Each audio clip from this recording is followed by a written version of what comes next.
اور جو گھر میرے لیے جہنم سے بدتر بن گیا تھا وہ جنت جیسا ہو گیا۔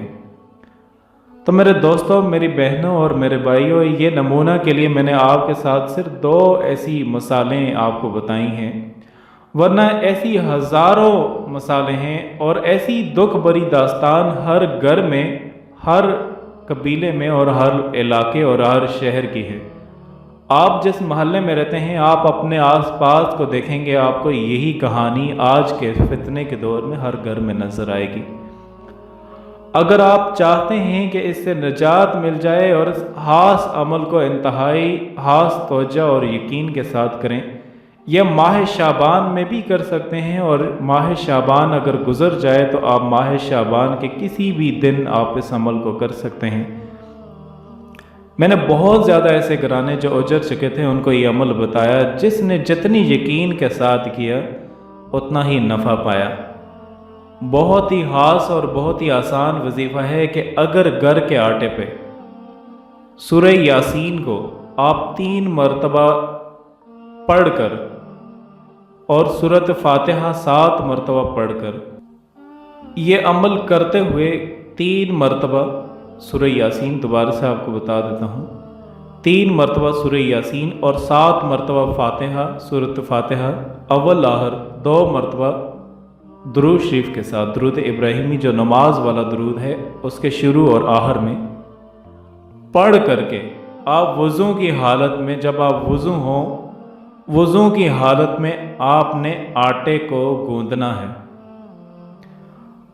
اور گوندتے ہوئے آپ نے اس عمل کو جب بھی آپ گھر میں گوندیں، چاہے آپ کا آٹا 1 دن چلتا ہے، 2 دن چلتا ہے، جتنے دن بھی چلتا ہے آپ آٹے کو گوندیں اور یہ پڑھ کے آٹے پہ دم کر دیں اور پھر اس پر پھونک دیں اور روٹی پکائیں، گھر میں کھلائیں، بچوں کو کھلائیں اور ساتھ آپ پرندوں کو بھی ڈالیں۔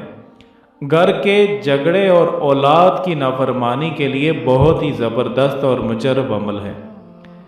یہ عمل کم از کم آپ ماہ شعبان میں جب بھی آپ کریں تو 10 دن تک تو لازمی کریں۔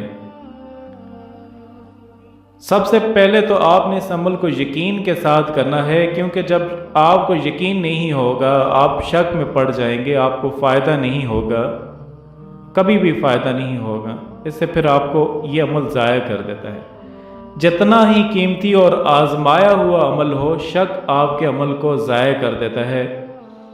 دوسری بات یہ آپ کو بتانی ہے کہ کوئی بھی عمل آپ کریں تو توجہ کے ساتھ کریں، انتہائی توجہ اور یکسوئی کے ساتھ آپ یہ عمل کریں۔ یہ نہ ہو کہ آپ رٹی ہوئی دعائیں پڑھتے جائیں، بس دل میں حاجت نہ رکھیں اور اللہ سے نہ مانگیں، اللہ سے رو کر کے اور گر گرا کے اللہ سے اپنے مقصد کے لیے دعائیں مانگنی۔ ایسے ہی رزق حلال کا اہتمام ضرور کریں، کیونکہ حرام غذا ہوگی عمل کے اثر کو ختم کر دیتی ہے، یہاں تک کہ آپ کی نمازیں تک قبول نہیں ہوتی حرام غذا کے آنے سے۔ تو ایسے گھر میں لڑائی جھگڑے کوئی بھی مائی کا لال نہیں روک سکتا جہاں پر حرام رزق گھر میں آتا ہے۔ تو اس وجہ سے رزق حلال کا ضرور اہتمام کریں۔ ہر عمل اللہ تعالیٰ کی رضا کے لیے کریں، مالک راضی ہوگا تو کام بنے گا۔ آپ صرف یہ نیت رکھیں کہ میں صرف اللہ کی رضا کے لیے کر رہا ہوں یا کر رہی ہوں۔ جب اللہ راضی ہو جائیں گے تو سارے مسائل خود بہت حل ہونا شروع ہو جائیں گے۔ اور فرائض کا اہتمام کریں، فرض نمازوں کا اہتمام کریں۔ جو لوگ فرض نمازوں کا اہتمام نہیں کرتے ان کا اثر ختم ہو جاتا ہے، کیونکہ فرائض کو آپ چھوڑ کے اللہ کی نافرمانی کرتے ہوئے کیسے اللہ سے مانگیں گے۔ حرام کاموں سے بھی بچیں۔ حرام کام کیا ہیں؟ وہ کام جنہیں شریعت نے حرام قرار دے دیا ہے، ان کا ارتکاب روحانیت کو نقصان پہنچاتا ہے، تب عمل ثابت نہیں ہوتا۔ تو یہ چیز آپ اگر قرآن پاک کا کوئی وظیفہ کر رہے ہیں یا دعا ہے، کوئی دعا پڑھ رہے ہیں، تو اس کے الفاظ آپ صحیح طریقے سے ادا کریں، تو الفاظ کی ٹھیک ہونے کا اہتمام کریں، کیونکہ الفاظ غلط پڑھنے سے معنی بدل جاتے ہیں۔ جب معنی بدل جاتے ہیں تو سب سے کچھ مقصد سے بدل جاتا ہے، وہ بجائے فائدے کے الٹا نقصان دیتا ہے۔ ان چیزوں کا آپ اہتمام کریں تو آپ دیکھیں آپ کے گھر میں کس قدر تبدیلیاں آتی ہیں، اور اس عمل سے اللہ پاک وہ تبدیلیاں لے کر کے آئیں گے جو آپ سوچ بھی نہیں سکتے۔ Subscribe to our channel by clicking the subscribe button.